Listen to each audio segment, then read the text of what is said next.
Hello mga Dabbercats, magandang umaga, magandang tanghali, magandang araw, magandang gabi sa inyong lahat. Ako naman po si Mami Travelits. Diretso na tayo sa ating tatalakayin. Pag-usapan natin ay ang tungkol sa nabunot sa barangay.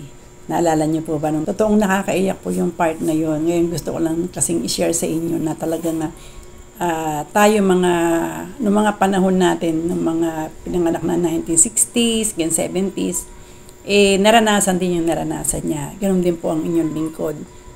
Alam niyo yung kahit na bata pa siya, alam na niya yung takbo ng buhay. Napaiyak nga din ako noong ini-interview siya ni Jose Manalo. Ramdam na ramdam niya ang halaga, lalo na yung sinasabi na 20 pesos na sinabi ng bata. Ito, panoorin natin. Ayan, eto ngayon, sumali ka dahil gusto mong Gusto ko pong makalipat kami ng bahay. makalipat ng bahay. Ito ba'y matagal na kayo rito? 4 years na po. 4 years na kayo nakatira rito. Nangungupahan ba kayo rito? Magkano po upa nyo? Ha? 1,000 isang buwan. Ikaw ba, alam mo nangangalakal yung trabaho ni Papa mo? Opo. Gaano katagal na ho ba kayo hindi na nakatira? 4 years. 4 years na po. 4 years na sila. Tapos, wala kayong kuryente, ibig sabihin naputulan ba kayo? Hindi, nung lumipat na po kami talagang wala na po kuryente rito. Nabutan na namin. So, 4 na taon na kayong walang Opo. Ayan po, solar lang po. Tapos, magkano pong upa? 1,000. Pero may tubig naman po. Oo, tsaka may swimming pool naman sila. Swimming pool? Mayor, ito po palang si Alea, natulong sa kanyang tatay mga lakal. Sumasama ka? Opo. Hindi ka ba nahiya doon sa mga classmate mo tsaka mga kalaro mo pag nakikitang nagaganon ka? Hindi po. Hindi po naman nakakaya kasi po trabaho din yun. Ano talaga mismo yung ginagawa mo sa pagtulong kay tatay? Kumukuha po kami sa kalsada ng karton, tapos po, binibenta po namin. Minsan po, 200 lang po yung kinikita. 200. Bakit kailangan mong tumulong sa kanila? Dapat ikaw nag-aaral ka lang. Opo, may pasok po ako. Kailangan po kasi para may pera. Itong bata na to, wala silang kahit na walang kuryente. Pagkain, kinakapos pa. Raisa. Minsan ba pagkausap mo si tatay, naiiyak ka? Yan, oh. Walang gadget, Ano sinasabi mo sa kanya?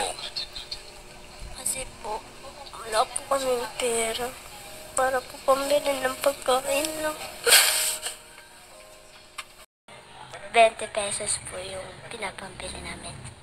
20 pesos lang. Bigas lang yun. Po, Anong inuulam ninyo? toyo po. Pag ganun, Toyo tsaka mantika. pero pag ganun, masaya pa rin naman ang pamilya, basta sama-sama, no? Apa. Anong pinag-uusapan nyo ni mami at daddy pagka ganyan? Wala pong happy-happy lang po. Yun naman ang masaya dun eh. Alam mo, bilib na bilib kami sa'yo. Kahit ganyan lang, ganito yung buhay. Pero ikaw yung batang wala kang gadget-gadget. Kaya yung mga batang nandyan, nanonood na yan, na may gadget, na magandang buhay. Dapat mag-aral kayo mabuti. Kung makikita natin itong bata na to, wala silang kahit na walang kuryente. Pagkain, kinakapos pa. O, di ba? Alam niyo yung naranasan din yun eh. Naranasan ko din yun eh. Yung bang walang ulam. Importante mayroong bigas. Di ba? Na mayroon lang toyo, lagyan mo konti mantika, adobong-adobo na yung lasa. Hindi na namin hinahanap kung nasan yung manok. Importante may lasa yung pagkain. Kaya rin ako naiyak doon sa pinagdaanan niya. Pinagdaanan ko rin naman yon. Lalo na kami na 5 kami magkakapatid. Medyo talagang mahirap ang buhay noon. Pero nung kami yung kapanahunan namin, alam niyo yung mantikilya, yung may brand pa yun, di ba, yung uso pa lang nun yung Star Margarine. Yan, mantikilya, alagay namin sa mainit na kanin. Tapos magdidilaw ngayon yung kanin mo. Tapos bubudburan namin ng konting asukal. Yun, okay na yun. Yun na yung pinakaulam namin. Yun. Tapos hindi kami nagtatanong. Hindi kami nagrereklamo. Kaya nakarelate ako doon sa sinasabi ni Aliyah tungkol doon sa 20 pesos lang ang kanilang pera, bibili lang ng bigas. siguro may nakaka-relate din sa akin. Kasi mahirap lang din kami noon, pero hindi kami nagre-reklamo noon. Hindi uso ng reklamo. Basta kung ano yun nandyan sa hapagkainan, as long as na nabubusog kami magkakapatid,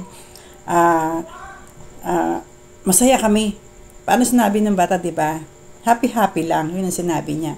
Kami, nung panahon namin, hindi namin na alam yung salitang reklamo. Walang marunong magreklamo noon. Basta, mahalaga na bubusog ka, pagkakain mo, inom ka ng tubig, walang may sakit. Yan, yun yung isa sa pinakamahalaga, kaya walang sakitin din sa amin. Yan.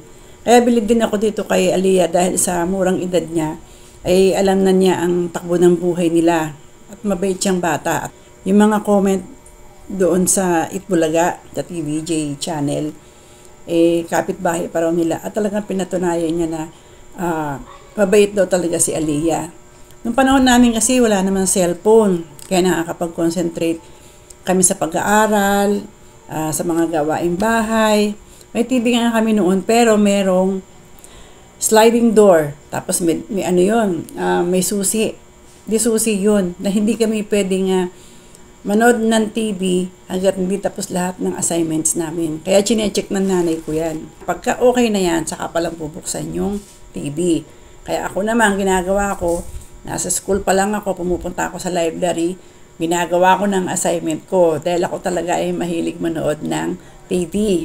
Buwan ng hulugan ng nanay ko kasi naranasan ko, ay isingit ko lang na nakikipanood ako, di ba may bintana, sinasara nung kalaro ko. Ang ginawa niya, tinulak ako. Yung pinagtulakan sa akin, parang creek siya. Nahulog ako doon, punong-puno ako ng putik. Nagalit ng nanay ko. Tapos pinag-anuhin niya na, sige, kahit nahulugan, kukuha ko ng hulugan na TV para lang makapanood ka. Pero yung condition niya, kailangan tapos ang assignment, nagawa na lahat ng gawaing bahay, nakakain na kami, nakapag-ugasan ng plato. Kay Aliyah, na napakabait na bata. Wala nga naman siyang gadget. Kaya natatapos niya yung kanyang gawaing bahay. Tumutulong siya sa tatay niya, sa mga magulang niya. Kaya congratulations sa iyo, Aliyah. Yung mga prayers nyo na sana mabunot kayo ni Bossing ay natupad yun.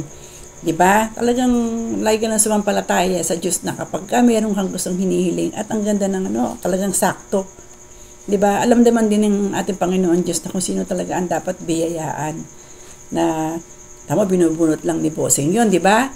So, hindi siya scripted. Obviously, hindi. Dahil bubunutin ng number, tatawagin kayo.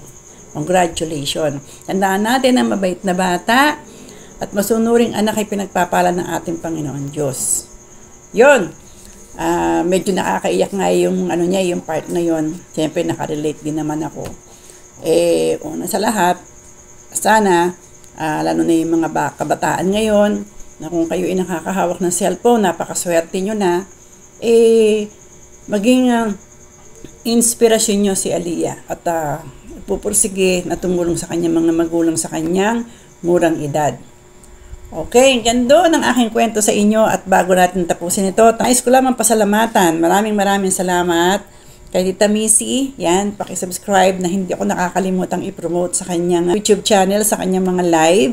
Ganon din si Ders TV. Thank you din sa iyo, Nak, sa pag-promote ng aking channel.